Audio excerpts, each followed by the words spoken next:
ఇంటికి వచ్చే ప్రతి వారి ఆకలిని తెలుసుకుని ప్రతి ఒక్కరికి భోజనం అందించిన బహీరా బేగం అభినవ అన్నపూర్ణ దేవిగా ఖ్యాతినుందారని ఉమర్ అలీషా పీఠం సోదరులు అహ్మద్ అలీషా పేర్కొన్నారు. కాకినాడ రోడ్ల మండలం వలసపాకల రామకృష్ణ నగర్లో గల విశ్వవిజ్ఞాన విద్యా ఆధ్యాత్మిక పీఠం కాకినాడ శాఖ ఆధ్వర్యంలో బహీరా బేగం 75వ జన్మదిన వేడుకలను ఘనంగా నిర్వహించారు. కార్యక్రమానికి పీఠం కన్వీనర్ పేరూరు సూరిబాబు అధ్యక్షత వహించగా పీఠాధిపతి సోదరులు అహ్మద్ అలీషా, హుస్సేన్ షా, ఆదిత్యులు ముఖ్య అతిథులుగా హాజరయ్యారు. తొలుత అతిథులు అహ్మద్ అలీషా, హుస్సేన్ షాలు జ్యోతి ప్రజ్వలన చేసి కార్యక్రమాన్ని ప్రారంభించారు. పీఠం సభ్యుడు బాబ్జీ జన్మదిన కేకును తీసుకురాగా అతిథులు అహ్మద్ అలీషా, హుస్సేన్ షాలు కట్ చేసి సభ్యులకు అందించారు.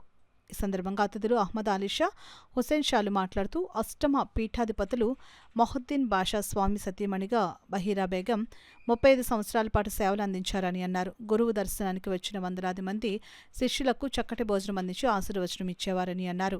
ఈ కార్యక్రమంలో సెంట్రల్ కమిటీ సభ్యులు ఏవివి సత్యనారాయణ, పేరూరు కోమలి, మండా ఎల్లమాంబ, రెడ్డి సూర్య ప్రభావతి, అనిశెట్టి సత్యవతి, మరిసే నాగేశ్వరరావు, అమీర్ బాషా, కమల, మంగతాయారు పెద్ద సంఖ్యలో పీఠం సభ్యులు పాల్గొన్నారు.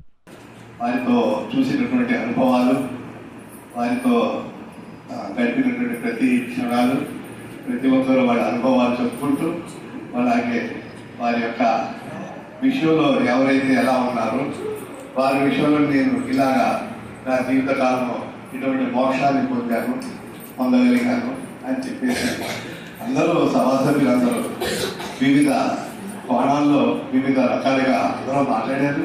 సంతోషం.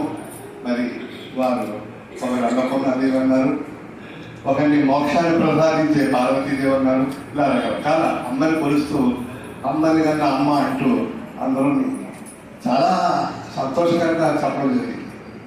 మరి ఈ సంవత్సరం మరి శ్రీమతి జయరాబేగం గారి యొక్క జన్మదిన శుభాకాంక్షలు మరి మొదటిసారిగా మన కాకినాడ శాఖ వారు ఇక్కడ జరపడం ఇది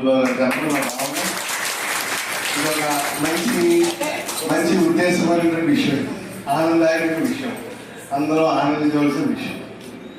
పూర్వపీఠాధిపతులు, సతీమణులు అందరూ చేశారు, సేవ చేశారు, శ్రమ చేశారు, మోక్షాన్ని ఇచ్చారు.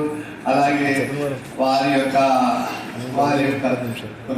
భర్త యొక్క విషయంలో ఎలా మోక్షంలో ఎలా నడవాలా అని చెప్పేసి పీఠాధిపతుల యొక్క భార్య సతీమణులందరూ ఈ పీఠం గురించి ఎంతగానో పరితపించారు.